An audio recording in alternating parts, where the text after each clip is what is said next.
Nongeye kuguha ikaze kuri Leo TV Entertainment. Dion Rudakubana, umuvandimwe wa Agiseri Rudakubana, ukurikiranwe n'ubutabera bw'Ubwongereza ku cyaha cyo kwica abana batatu, yavuze ko ashobora kuba yarabikoze kuko yashakaga kubabaza sosiyete. Mu mwaka wa 2024 nibwo Agiseri Rudakubana wari ufite imyaka 17 yatawe muri yombi nyuma yo gushinzwa icyaha cyo kwica abana batatu abateye ibyuma. Umushinjacyaha yasobanuye ko ubwo Rudakubana yatabwaga muri yombi yabwiye abapolisi ko yishimiye ko abana bapfuye. Ati, nishimiye ko abana bapfuye, biranshimishije, ntacyo bimbwiye, ndumva ntacyo mbaye. Muri Mutarama 2025 uyu mwana yakatiwe gufungwa imyaka 52 nyuma yo guhamwa n'iki cyaha cy'ubwicanyi. Mu buhamya bwa Dion Rudakubana, umuvandimwe wa Agiseri Rudakubana yahaye ubushinjacyaha, yavuze ko ku munsi murumuna we yishe aba bana yamubonye asohoka mu nzu yambaye umwambaro upfutse mu maso. Yakomeje avuga ko atigeze atekereza guhamagara polisi kuko yumvaga Agiseri Rudakubana nta kintu kibi ari buze gukora. Ati, ntabwo nigeze ntekereza ko hari umuntu ashaka kubabaza, natekereje ko natekereje ko yatwaye icyuma nk'uburyo bwo kwirinda aho guhohotera abandi. Abajijwe impamvu yaba yarahisemo kwica aba bana, Dion Rudakubana yagize ati, abana ni abantu b'agaciro muri sosiyete kandi nibo ahazaza ha sosiyete, iki nicyo ntekereza gusa. Dion Rudakubana yavuze ko tariki 26 Nyakanga 2024 ubwo yajyaga mu biruhuko kuri kaminuza, se yamubwiye kwitwararika kuko umuvandimwe we Agiseri Rudakubana ashobora kumwica. Ati, yarambwiye ati, umuvandimwe wawe ni umuntu uteje ibyago, ashobora kukwica. Impamvu yampaye aya makuru ni ukubera ko yansabaga kumwitondera igihe muri iruhande. Se wa Agiseri Rudakubana, Alphonse Rudakubana, yavuze ko mbere y'uko uyu muhungu we akora iki cyaha yari amaze iminsi afite imyitwarire idasanzwe. Yavuze ko hari hashize igihe gito amumennyeho amavuta mu mutwe ndetse amubwiye ko azamwica.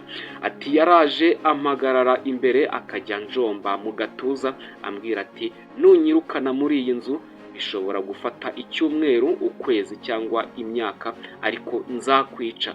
Alphonse Rudakubana yavuze ko umuryango we wageze mu gihugu cy'Ubwongereza nyuma gato ya Jenoside yakorewe Abatutsi mu mwaka w'1994. Yavuze ko aya mateka atigeze yaganiriza umuhungu we kuko yari muto, ariko yatunguwe ubwo umunsi umwe yavaga ku ishuri ataha ayavuga. Ati, twafashe umwanzuro wo gutegereza bakabanza bagakura kugira ngo babashe kubyumva neza kandi bibagireho ingaruka nke. Natunguwe rero ubwo bombi bataga bava ku ishuri bagenda bambwira amakuru ku byabereye mu gihugu cyacu cy'u Rwanda, batubwira kuri Jenoside yakorewe Abatutsi mu mwaka wa 1994. Bari baragiye rero ku ishuri, aho niho bakuye ayo makuru. Kuva ubwo rero twababwiye ibintu bike twatekerezaga ko bashobora kumva. Yakomeje avuga ko aya mateka atari yagize ingaruka ku bahungu be. Yakomeje avuga yuko aya mateka atari yagize ingaruka mbi ku bahungu be, ahubwo bashobora kuba barahungabanyijwe n'ubuzima bari babayemo mu gihugu cy'Ubwongereza. Ati, ntekereza ko icyabagizeho ingaruka ari uko twari umuryango muto ufite inshuti ebyiri zonyine zikomoka mu gihugu cy'u Rwanda. Barabibonaga ko tubayeho mu irungu rikomeye cyane bagereranyije na bagenzi babo n'inshuti zabo ku ishuri. Barabibonaga ko turi mu mahanga nubwo batekerezaga ko ariho bavukiye. Agiseri Rudakubana rero magingo aya ngaya afungiye muri gereza ya Belmarsh iherereye i Londres, aho afungiwe mu gice cyihariye gifungirwamo abarwayi uko ubuzima bwe bwo mu mutwe bushidikanywaho. Iyi rero ikaba yari inkuru igaruka kuri Agiseri Rudakubana mu mwaka wa 2024, aho yaje kuba yica abana batatu aho baba mu gihugu cy'Ubwongereza.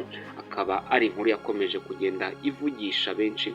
Aya rero akaba yari amateka, akaba bwari ubuhamya bw'umuvandimwe wa Agiseri Rudakubana, umuvandimwe witwa Dion Rudakubana.